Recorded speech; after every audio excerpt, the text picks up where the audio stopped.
Penguin Random House Audio presents The Platinum Age of Television. From I Love Lucy to The Walking Dead, How TV Became Terrific. This is the author, David Bianculli. Introduction. If you're going to look at the history and the evolution of television, quality TV in particular, there may be no better place to start than Mel Brooks. He was writing for Sid Caesar in TV's early days in the 1940s and 1950s, and teamed with his fellow Your Show of Shows veteran Carl Reiner in the 1960s to record the first of several classic comedy albums featuring his 2,000-year-old man. Brooks, in character as the oldest man alive, had seen everything and had his own funny spin on it all. And because Brooks in real life has been witness to the entire history of television, I asked him to put it all in perspective.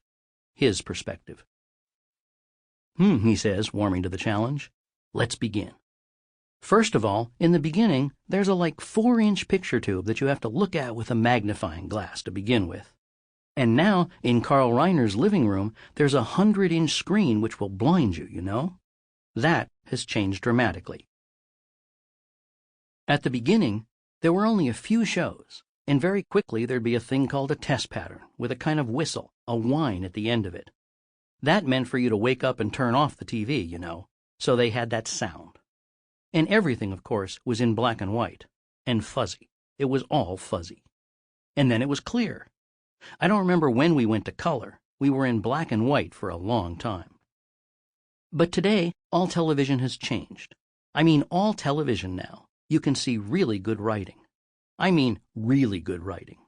I love Breaking Bad. I love The Good Wife. I love Downton Abbey. I love Justified. I think these are wonderful. There are others too, but these come to mind and pop up right away. They are ones that are wonderfully written and wonderfully acted, you know? I love that there are that many, and I'm glad that they're around. As am I. As a TV critic for more than 40 years, I find it's always the good television, not the bad stuff, that keeps me going. But how did television characters evolve from the meek high school science teacher Wally Cox played in 1952's Mr. Peepers NBC sitcom to the villainous one Bryan Cranston played in 2008's Breaking Bad AMC drama? What inspired the writers, directors, producers, and performers of some of TV's best shows to make their shows? And if the 1950s, because of the artistic achievements of such live anthology dramas as Paddy Chayefsky's Marty, later remade as an Oscar-winning movie, and Rod Serling's Patterns, are revered as television's golden age, what age are we in now? And when did that begin? These questions turned out to be more difficult, more challenging, and ultimately more entertaining to answer than I originally thought.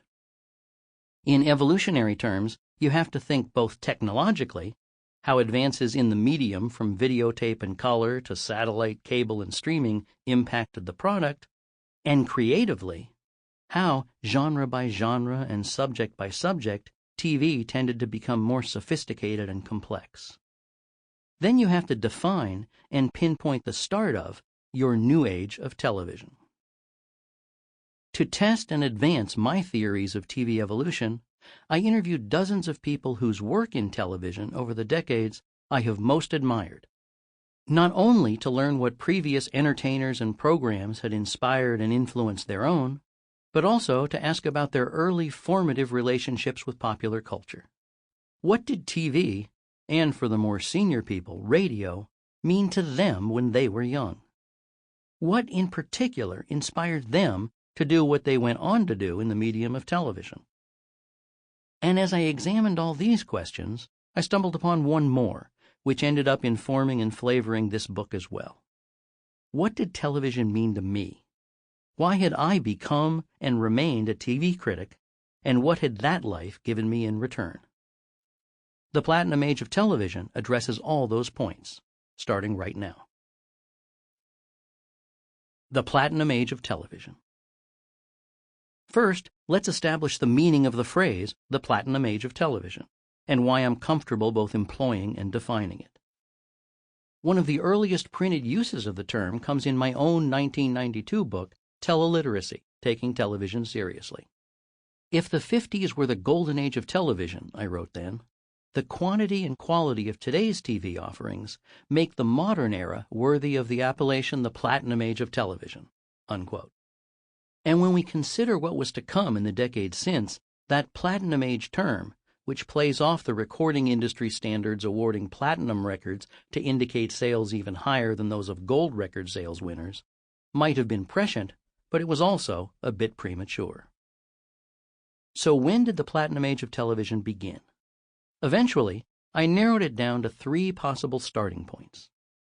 The earliest is 1970, when Grant Tinker created MTM Productions and launched the Mary Tyler Moore Show sitcom on CBS, starting a quality revolution in both comedy and drama. The next is 1981, with the debut of MTM Productions' Hill Street Blues on NBC, which changed the look, pace, and content of weekly TV drama series. And finally, there's 1999, the eve of the new century, when television gave us one of the last great dramas on broadcast TV, NBC's West Wing, as well as one of the first great cable dramas, HBO's hugely influential Sopranos. All 3 dates and arguments have merit, but I decided on the most recent as the most compelling. And I find that date persuasive because I've been an avid TV viewer through all those decades. Rather than reflexively arguing that the good old days were the best, I'm an old dog pointing out that the new tricks are even better. The platinum age of television, as I define it, therefore, is the period from 1999 to 2016 and beyond. The theory of quality television evolution. Charles Darwin had his theory of evolution, and I have mine. Mine has to do with the concept of quality television, what it is, and, more crucially, how it got that way. Just as Darwin used fossil records to try to understand how today's life forms developed from yesterday's ancestors, I'll use examples from the fossil records of television history, from past TV shows themselves, to draw links to the present, and even to identify some of the missing links along the way. Take, for example, the topic of single working women on television. In the 1950s, the prototypical single working woman was embodied in the CBS sitcom Our Miss Brooks by Eve Arden, portraying a man-hungry, marriage-seeking schoolteacher. In the 1960s, the ideal was Anne Marie, the character played by Marlo Thomas in ABC's That Girl, an aspiring actress in New York City, living alone, but with a devoted boyfriend for the entire run of the series. By 1970, though, and the Mary Tyler Moore Show, things start getting more commendably complicated.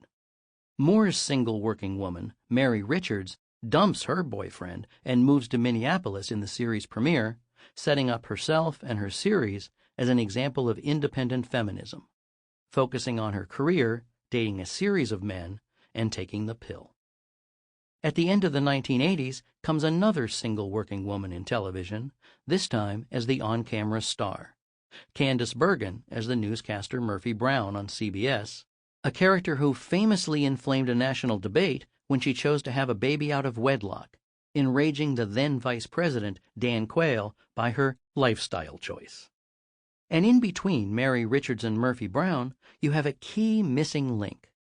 Blair Brown in NBC's Days and Nights of Molly Dodd, playing a woman who has several serious relationships with men while trying to support herself in the publishing field in New York and define herself creatively and emotionally. Her status as a divorcee aside, Molly Dodd was a specific character type that would be explored again in the following decade in HBO's Sex and the City, starring Sarah Jessica Parker as the sex columnist Carrie Bradshaw, and the decade after that in HBO's Girls, starring Lena Dunham, who also created the show, as Hannah Horvath, an aspiring writer who, like Carrie in Sex and the City, surrounds herself with a cadre of friends to help her make her way through the trials and romances of life in the big city. From Mary Richards to Hannah Horvath is quite an evolution, but the steps along the way are clear and intriguing. And no matter the genre, this evolutionary pattern replicates itself as both the programs and the characters become significantly more complicated. The interviews. In seeking out people. Sample complete. Ready to continue?